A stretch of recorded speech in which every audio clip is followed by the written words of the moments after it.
Et quand la tristesse arrive, je sais tu es là, toujours près de moi. Bon samedi, bienvenue à votre émission La Victoire de l'amour. J'espère que vous allez bien, qu'on se prépare à vivre une magnifique fin de semaine remplie d'amour, je l'espère. Et pour bien commencer notre fin de semaine, on rejoint notre petite sœur sourire à nous, Angèle.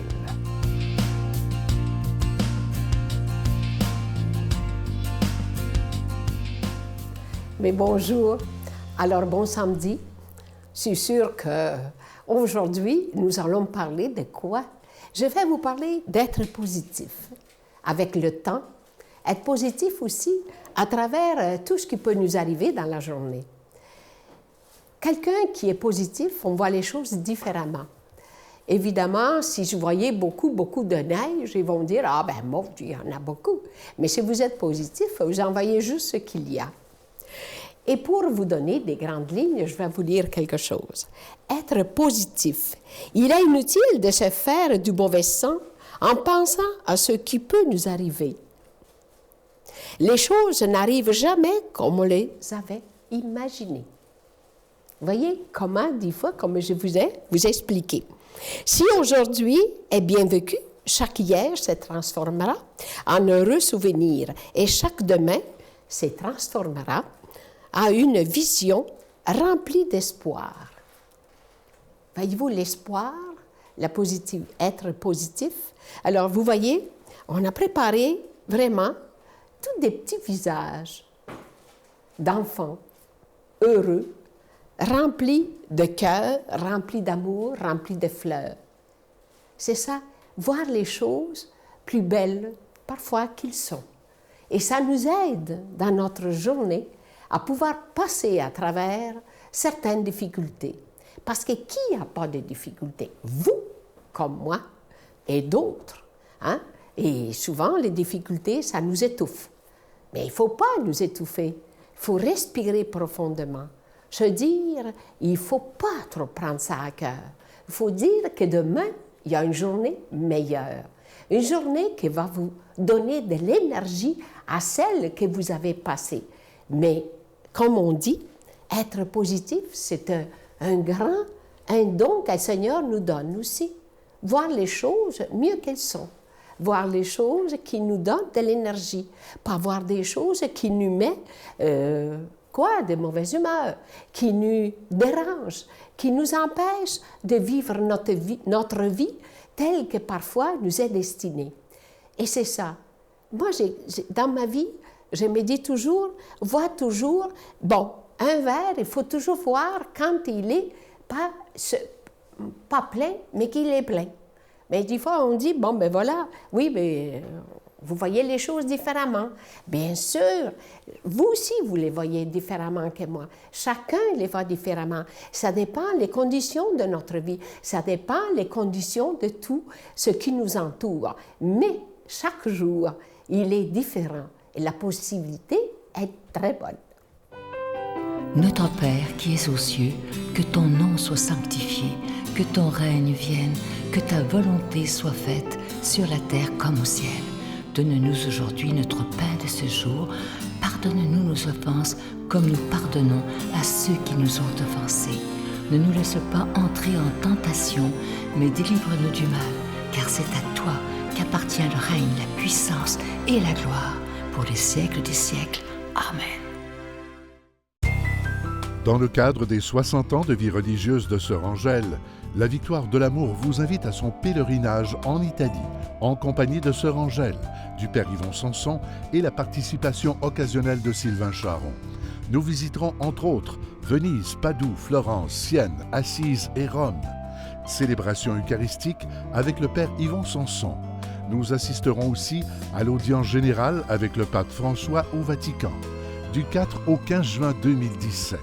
Informations et réservations, voyage intermission au 514-288-6077 ou sans frais au 1-800-465-3255. Je tellement content de vous parler de ce beau cadeau du mois. Je dois vous dire qu'on en est très, très fiers. C'est une exclusivité de la Victoire de l'amour. Il s'agit de ce nouveau CD que vous trouverez jamais en magasin. C'est un chapelet médité, imaginé avec nul autre que quelqu'un, je sais qu'on l'aime, vous l'aimez tellement, et moi aussi d'ailleurs, c'est un peu comme ma grande sœur, Chantal Paris et une autre personne que j'aime beaucoup, Brigitte Bédard. Alors imaginez ces deux personnes, lorsqu'on écoute le CD, on a l'impression qu'ils sont dans leur salon en train de jaser ensemble et tout à coup, ils décident de méditer le chapelet tous les deux. C'est vraiment extraordinaire, un chapelet médité très vivant, qui nous apporte beaucoup de paix, je vous le dis. Et Chantal et Brigitte prient à toutes nos intentions. Alors, c'est vraiment un magnifique chapelet médité. C'est avec un don de 25 $. Et si vous en voulez deux, parce que ça se donne bien en cadeau, c'est avec un don de 40 $. Je vous donne l'adresse, la Victoire de l'amour, casier postal 120, succursale Boucherville à Boucherville, le J4B 5E6, je vous la redonne. La Victoire de l'amour, casier postal 120, succursale Boucherville à Boucherville, le J4B 5E6. Également par téléphone, par carte de crédit du lundi au vendredi de 8h30 à 16h30 dans le 514-523-4433, 523-4433 ou sans frais, le 1-888-811-9291, 1-888-811-9291. Et aussi sur notre site Internet, qui est une façon très sécuritaire de faire votre don, le www.lavictoiredelamour.org. Je vous rappelle ce CD absolument magnifique. Vous allez voir, quand vous aurez fini d'écouter ce CD-là, vous allez sentir une paix absolument extraordinaire. Je vous rappelle le titre, Le chapelet médité avec Chantal Paris et Brigitte Bédard, un véritable oasis de paix.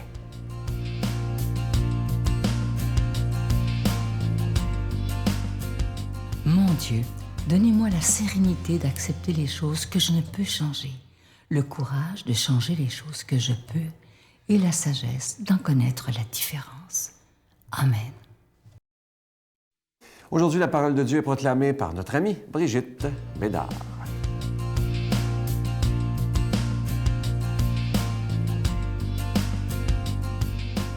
Bonjour tout le monde, bon matin.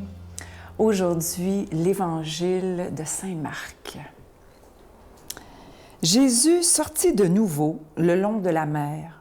Toute la foule venait à lui et il les enseignait. En passant, il aperçut Lévi, fils d'Alphée, assis au bureau des impôts. Il lui dit « Suis-moi ». L'homme se leva et le suivit. Comme Jésus était à table dans la maison de Lévi, beaucoup de publicains, c'est-à-dire des collecteurs d'impôts, et beaucoup de pécheurs vinrent prendre place avec Jésus et ses disciples, car ils étaient nombreux à le suivre. Les scribes du groupe des pharisiens, voyant qu'il mangeait avec les pécheurs et les publicains, disaient à ses disciples, « Comment? Il mange avec les publicains et les pécheurs? » Jésus, qui avait entendu, leur déclara, « Ce ne sont pas les gens bien portants qui ont besoin du médecin, mais les malades. Je ne suis pas venu appeler des justes, mais des pécheurs. » Acclamons la parole de Dieu. Louange à toi, Seigneur Jésus. Quelle parole, ce verset, dernier verset qui devrait nous faire bondir de joie, tous et chacun.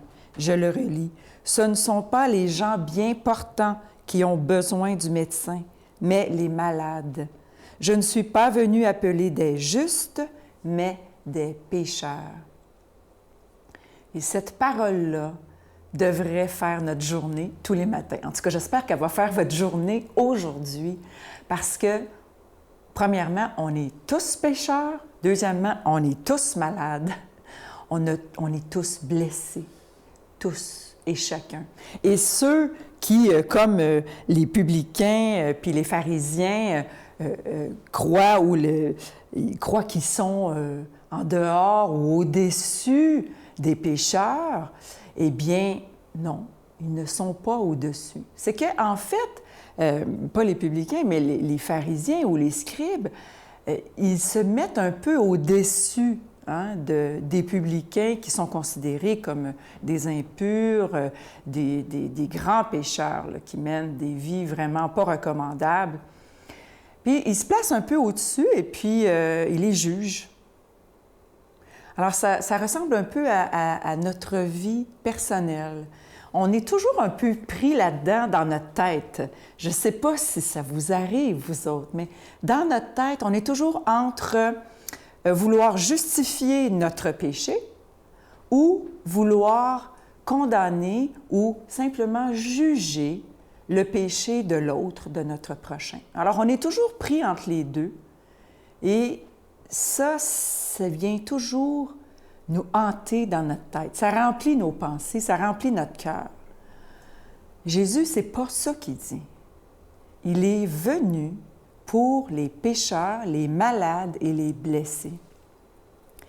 Et c'est Sainte Thérèse de l'Enfant Jésus qui dit « Il n'y a rien de plus doux que de penser du bien de son prochain. » C'est exactement ce que Jésus nous demande. Il nous demande de cesser de juger le prochain et d'arrêter de justifier nos péchés. Parce qu'on remarque que plus on s'approche de Jésus, plus, et si on se fait tout petit, plus on s'approche de lui, plus on devient pécheur, plus on se voit pécheur, plus on voit notre péché. Pas pour se taper sa tête, non, pour juste voir, oui, je suis malade, oui, je suis blessé, oui, je suis pécheur, je ne suis pas mieux que les autres.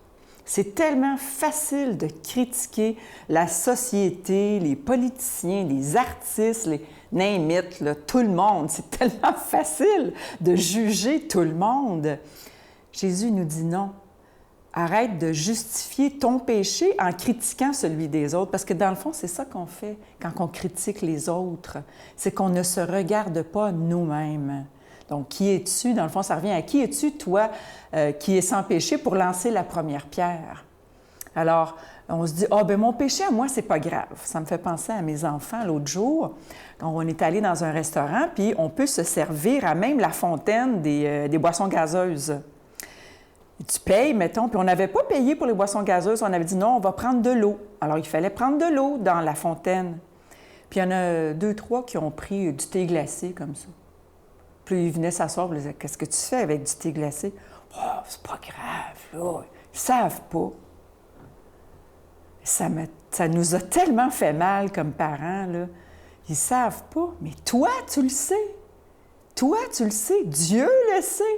Tu justifies ton péché en disant, oh, mon péché n'est pas grave. Alors le Seigneur, il veut dire, il ne veut pas te condamner. Il veut juste te dire, viens, approche-toi de moi, reconnais que tu es pécheur. Reconnais que tu es petit et malade. Et dans cette façon-là, soudainement, c'est plus facile de voir les autres et de penser du bien des autres, de voir le bien et le bon en les autres. Je demande au Seigneur de nous donner cette grâce, de voir le bien dans les autres. Au nom du Père, du Fils et du Saint-Esprit. Amen. Je vous salue Marie, pleine de grâce. Le Seigneur est avec vous. Vous êtes bénie entre toutes les femmes, et Jésus, le fruit de vos entrailles, est béni. Sainte Marie, Mère de Dieu, priez pour nous pauvres pécheurs, maintenant et à l'heure de notre mort. Amen. Je vous invite à ne pas manquer l'émission de demain. Je reçois avec beaucoup de joie Annick Dumontet. Vous la connaissez, entre autres, c'est elle qui anime La Roue de Fortune. Vous allez découvrir une femme avec des valeurs absolument extraordinaires. Moi, j'ai appris à la connaître, ça a été, il n'y a pas de hasard dans la vie, à la connaître au même gym où je m'entraîne. Elle s'entraîne, elle aussi. Et à un moment donné, on s'est mis à discuter. Je me suis aperçu qu'elle avait des valeurs extraordinaires. Et c'est comme ça qu'on l'a invitée à l'émission. Vous allez découvrir... Et je vous dis, c'est une émission avec elle, c'est tellement rafraîchissant. Et elle nous montre qu'on peut être croyant et très heureux en même temps. C'est ce que le Seigneur nous demande quand il nous dit « Je vous donne ma joie ». Mais elle, vous allez voir que de la joie, elle en a dans le cœur, pas à peu près. À demain, ne manquez pas ça. Parlez-en à vos amis d'ailleurs. À demain. Bye. Écoute, c'est curieux aujourd'hui, en 2017, qu'on puisse parler de notre vie sexuelle puis de sexualité librement, puis qu'on n'a pas peur d'être jugé. Mais dès qu'on entre dans quelque chose de religieux ou de spirituel, on a peur. On a peur comme d'être étiqueté, d'être ridiculisé. Tu sais, c'est pas tout le monde qui est capable d'accepter ça.